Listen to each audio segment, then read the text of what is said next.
यहाँ पर विनेश फोगाट के खिलाफ बोलने के लिए किसी के पास कुछ भी नहीं है।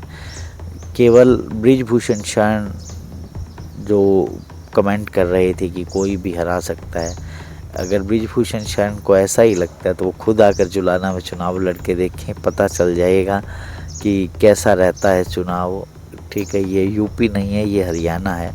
यहाँ पर आईएनएलडी ने भी टिकट का ऑफ़र किया, बलराज कुंडू ने भी, बीजेपी ने भी कहा, परंतु उन्होंने जिस पार्टी ने उनका उस प्रोटेस्ट में साथ दिया, उस पार्टी में जाने का मन बनाया और उसी पार्टी की टिकट पर जुलाना से चुनाव लड़ने का मन बनाया। अब विनेश फोगाट भले ही अंतर्राष्ट्रीय प्लेयर हों, परंतु उनको सभी का स्वाभिमान को देखते हुए सभी की रिस्पेक्ट करनी चाहिए, सभी को मनाने का प्रयास करना चाहिए। विनेश बिल्कुल पॉलिटिकल नहीं है, परंतु इनका जो परिवार है वो पॉलिटिकल है। मुझे लगता है कि मैनेज कर जाएंगे। वो पहले भी जुलाना हल्का में घूम रहे थे, उन्हें कहीं ना कहीं टिकट का अंदेशा था कि टिकट मिल जाएगी उनकी बहू विनेश फोगाट को, इसलिए उन्होंने पहले ही गोटियां सेट करनी शुरू कर दी थी। नमस्कार, मेरा नाम है सत्संग। हरियाणा फाइल्स में आपका स्वागत है। आज हम बातचीत करेंगे हॉट सीट जुलाना की। जुलाना से कांग्रेस पार्टी ने विनेश फोगाट, ओलंपियन विनेश फोगाट, जो अभी बहुत चर्चाओं में रही, सोशल मीडिया पर बहुत वायरल है, हरियाणा में भी उनका जगह जगह सम्मान हो रहा है, उनको जुलाना से टिकट मिली है। और कल वो पहली बार जुलाना अपने गांव गई, इन लोगों से मिली और पहली बार उन्होंने खुल करके इंटरव्यू दिया। लेकिन इंटरेस्टिंग बात ये है कि जुलाना से हरियाणा कांग्रेस में टिकट मांगने वाले बहुत थे, बहुत बड़े बड़े दावेदार थे, पावरफुल थे, एक्स एमएलए थे, वो नहीं आए। अब इससे समीकरण बदलेंगे या विनेश फोगाट की जीत तय है। और अभी तो भाजपा का प्रत्याशी भी आना बाकी है। और पिछली बार यहाँ जेजेपी का प्रत्याशी और विधायक रहे अमरजीत ढांडा। तो क्या कुछ समीकरण रहेगा जुलाना सीट पर? पूरी बातचीत करने के लिए मेरे साथ हैं जोगिंदर कथुरिया साहब, आपका स्वागत है। जुलाना सीट को आप कैसे देखते हो? विनेश फोगाट आ गई है, कल सम्मान सुमन हो गया, सोशल मीडिया भी बहुत वायरल है, लेकिन वोट तो लोगों ने देना है और प्रत्याशी लगभग थे ही नहीं वहाँ पर। देखिए, विनेश फोगाट के प्रति पूरे देश में सिंपैथी है कि इन्हें केवल 100 ग्राम एक्स्ट्रा वेट होने के कारण भारत एक मेडल से वंचित रहा। वो मेडल का रंग सुनहरा भी हो सकता था। इस बार भारत का जो पूरा दल था 117 खिलाड़ियों का, एक भी गोल्ड मेडल भारत नहीं जीत पाया। केवल विनेश फोगाट उसमें स्ट्रॉन्ग कंटेंडर थी, परंतु इन्हें ओवरवेट के कारण मेडल से वंचित रहना पड़ा। इससे पूरे देश में इनके प्रति सिंपैथी जागी और जिससे विनेश फोगाट को सभी पार्टियां टिकट देने पे राजी हो गई थी।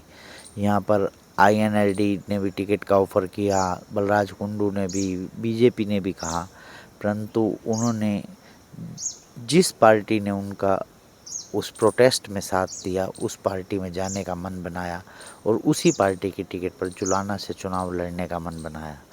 अब मुझे लग रहा है कि विनेश फोगाट के खिलाफ भाजपा एक विशेष रणनीति पर काम कर रही है और उस प्रोटेस्ट में जो भाजपा की ओर से लगातार एक ओलंपियन पहलवान बोलते रहे, योगेश्वर दत्त को भी चुनाव मैदान में लेकिन योगेश्वर दत्त तो 2 बार बड़ौदा से चुनाव हार चुके हैं। गोहाना से टिकट मांग रहे थे, वहाँ टिकट काट दी गई, नाराज चल रहे हैं, अपनी एकेडमी पे रहते हैं, घर से एकेडमी, एकेडमी से घर, कहीं चुनाव में भी दिखाई नहीं दे रही हैं। सोशल मीडिया पर इस तरह से ट्वीट वो डालते हैं जिससे लगता है कि कहीं ना कहीं मन में बहुत कुछ है। तो जुलाना वाली सीट पर क्या योगेश्वर दत्त मान जाएंगे? देखिए, मानना ना मानना तो उनकी व्यक्तिगत निर्णय रहेगा। मुझे लगता है कि भाजपा उनके नाम पर विचार जरूर कर रही है। यहाँ पर यदि स्थानीय और किसी जाट प्रत्याशी को ही मैदान में उतारना हुआ तो डॉक्टर सुरेंद्र लाठर जुलाना ब्लॉक से संबंध रखते हैं और अभी अभी वीआरएस लेकर लोकसभा से पहले भाजपा ज्वाइन की थी, वो भी चेहरे हो सकते हैं। अब ज़्यादा चेहरों पर चर्चा हो नहीं रही क्योंकि विनेश फोगाट के आने के बाद कोई ज़्यादा से चेहरे वहाँ पर चुनाव लड़ने के लिए इंटरेस्टेड भी नहीं है। आपने बात की कांग्रेस में 86 बंदों ने टिकट के लिए अप्लाई किया था।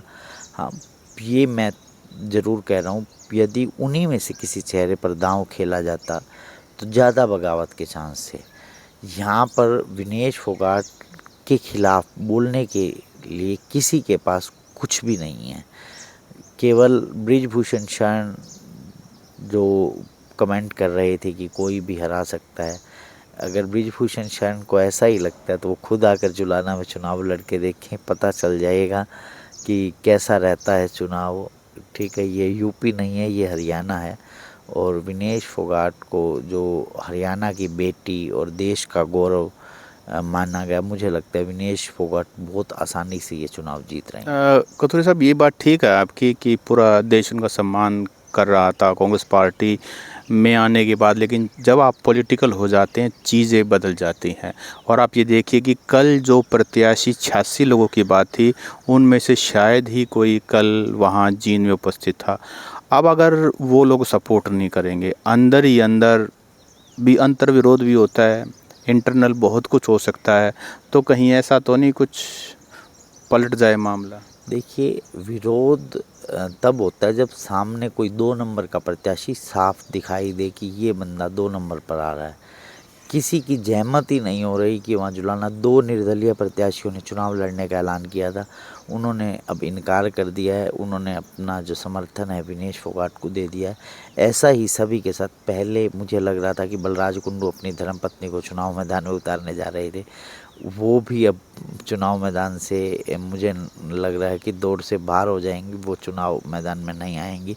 ये चीज़ें आप देखिए, उनका पूरा फोकस अब मुहिम पर ही रहेगा, तो सभी प्रत्याशी वहाँ से भाग रहे हैं। वो बात ठीक है आपकी, लेकिन Vinesh Phogat as a wrestler एक छवि है, एक बात है।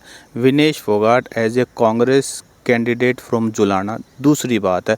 ये उनकी पॉलिटिकल लाइफ है, पॉलिटिक्स की शुरुआत है, ये खेल का मैदान नहीं, राजनीति का खेल है, तो यहाँ खेला क्यों नहीं हो सकता? देखिए, इनके ससुर राजपाल राठी जी पूर्व में सरपंच रहे हैं, जो कि एक बार राजनीति में घुस जाए उसे राजनीति का अच्छा खासा ज्ञान हो जाता है। देखिए, विनेश बिल्कुल पॉलिटिकल नहीं है, परंतु इनका जो परिवार है वो पॉलिटिकल है। मुझे लगता है कि मैनेज कर जाएंगे। वो पहले भी जुलाना हल्का में घूम रहे थे, उन्हें कहीं ना कहीं टिकट का अंदेशा था कि टिकट मिल जाएगी उनकी बहू विनेश फोगाट को, इसलिए उन्होंने पहले ही गोटियां सेट करनी शुरू कर दी थी। अच्छा, आपको क्या लगता है कि विनेश फोगाट जो कांग्रेस के प्रत्याशी दौड़ में थे 86 लोग, क्या उनके पास जाके उनको मनाने का काम करेंगे, उनको अप्रोच करेंगे, या विनेश फोगाट इतनी कॉन्फिडेंट, सुपर कॉन्फिडेंट हैं कि मुझे तो किसी की ज़रूरत ही नहीं और लोग अपने आप ही वोट डालेंगे? देखिए, ऐसा सोच नहीं होनी चाहिए, सभी को सम्मान मिलना चाहिए, सभी का स्वाभिमान होता है। विनेश फोगाट भले ही अंतर्राष्ट्रीय प्लेयर हों, परंतु उनको सभी का स्वाभिमान को देखते हुए सभी की रिस्पेक्ट करनी चाहिए, सभी को मनाने का प्रयास करना चाहिए। कथुरी साहब, यहाँ एक बात और है, अगर विनेश फोगाट यहाँ से चुनाव जीतती हैं तो जितने भी कांग्रेस के प्रत्याशी हैं 2024 विधानसभा चुनाव नहीं, उसके बाद वो इररिप्लेसेबल हो जाएंगी, यानी कि उसके बाद हर बार विनेश फोगाट ही को टिकट मिलेगी और वही चुनाव लड़ेंगे। उन सभी की राजनीति तो ख़त्म ही हो जाएगी, जैसे गढ़ी चापला खिलोई है। कांग्रेस पार्टी में किसी और ने अप्लाई तक नहीं किया, क्योंकि सबको पता है कि जब तक हुड्डा साहब हैं किसी का कोई नंबर नहीं है, कोई अप्लाई करने का कोई फ़ायदा नहीं, तो वैसे ही जुलाना जो है लीडरलेस हो जाएगा। देखिए, अगर ऐसी बात होती तो संदीप सिंह को पिछली बार पिहोवा में टिकट मिली थी, आज से 2-2.5 साल पहले से ही उनकी टिकट कटने की चर्चा चल पड़ी थी। कोई भी कहीं सदा के लिए स्थायी नहीं होता। देखिए, अच्छा काम करेंगी तो उन्हें इररिप्लेसेबल होना भी चाहिए कि वो अच्छा काम कर रही हैं। अगर उनके काम में कमी रहेगी तो उनकी ब्रांड वैल्यू से तो वो नहीं बनी रह सकती। चलो, ये थी हमारी चर्चा विनेश फोगाट और जुलाना सीट पर, और बाकी तो आने वाले दिनों में जैसे जैसे परतें खुलेंगी वैसे वैसे चुनाव का मिजाज पता लगेगा। अभी तो भारतीय जनता पार्टी को भी अपना प्रत्याशी यहाँ पर घोषणा करनी है। देखते हैं, कुछ दिनों बाद फिर चर्चा करेंगे इसी सीट पर। आपने हमारा प्रोग्राम देखा, बहुत बहुत धन्यवाद कथुरिया साहब, आपका भी धन्यवाद। Thank you.